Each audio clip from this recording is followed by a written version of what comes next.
सांगलीमध्ये जाऊयात। मराठा आंदोलक मनोज जरांगे पोहोचलेले आहेत।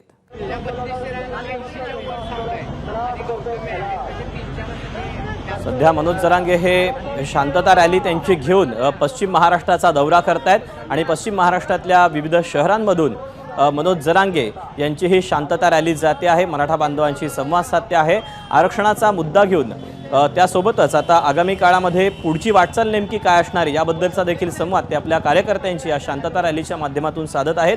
आणि सोलापूरमध्ये त्यांची ही शांतता रॅली पार पडलेली होती। यावेळेला त्यांनी अनेक मुद्द्यांवर भाष्य केलेलं होतं। धाराशिवमध्ये ते पोहोचलेले होते आणि त्यानंतर आता ते सांगलीमध्ये पोहोचलेले आहेत। सांगलीमध्ये देखील मराठा बांधवांची मोठी गर्दी पाहायला मिळते आणि आता मनोज जरांगे काय नेमकं आज सांगलीमध्ये बोलतात, काय नेमकं भाष्य करतात हे पाहणं महत्त्वाचं असणार आहे। कारण की आगामी काळामध्ये जर आम्हाला मराठा आरक्षण मिळालं नाही तर आपण सरकार पाडू असा थेट इशाराच त्यांनी दिलेला आहे। आणि त्याच पार्श्वभूमीवर आता जो लोकसभेला फटका महायुतीला बसलेला पाहायला मिळाला होता, त्याच पार्श्वभूमीवर आता मनोज जरांगे यांनी ही जी शांतता रॅली काढलेली आहे त्या शांतता रॅलीकडे स्वाभाविकच राजकीय वर्तुळाच्या देखील नजरा लागलेल्या आहेत। अपडेट जाणून घेऊयात। कुलदीप माने आपल्यासोबत आहे। कुलदीप, मनोज जरांगे यांची शांतता रॅली आता सांगलीत पोहोचलेली आहे। या शांतता रॅलीचा सांगलीतला प्रवास नेमका कसा असेल?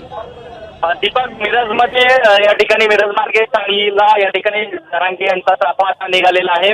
ज्या पद्धतीनं या ठिकाणी पायगिराई करून या आता ही यात्रा सांगलीच्या दिशेने जाते। मुसळधार पाऊस जरांगे यांचं आगमन होण्यापूर्वी सांगली मिरज भागामध्ये झाले, त्यानंतरही मोठा प्रतिसाद आपण पाहतोय या जरांगे या रॅलीला दिसून येतोय।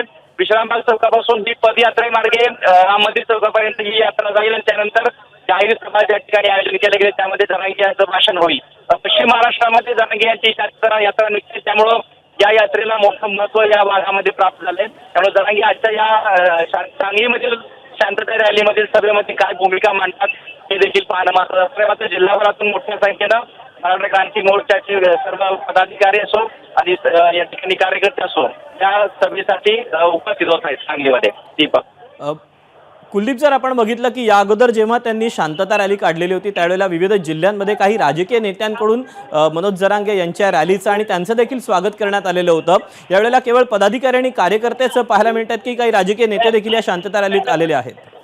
त्या पद्धतीचं चित्र ज्या आपण पाहिलं की अनेक जिल्ह्यामध्ये राजकीय नेत्यांनी या शांतता रॅलीमध्ये येण्याचं धाडस दाखवलेलं नाही असं म्हणता येईल। तीच परिस्थिती सांगली जिल्ह्यामध्ये आता काही वेळामध्ये दिसून येईल। कारण जी माहिती आपण घेतली त्यानुसार जे जिल्ह्यातील मराठा नेते आहेत किंवा अन्य नेते आहेत त्यांनी या मोर्चा शांतता रॅलीमध्ये येथील शासन आणि तशाच पद्धतीचं नक्कीच।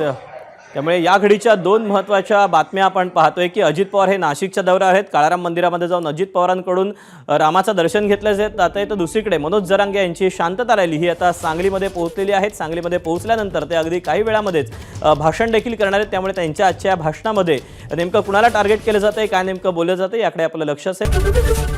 एबीपी माझा, उघडा डोळे बघा नीट।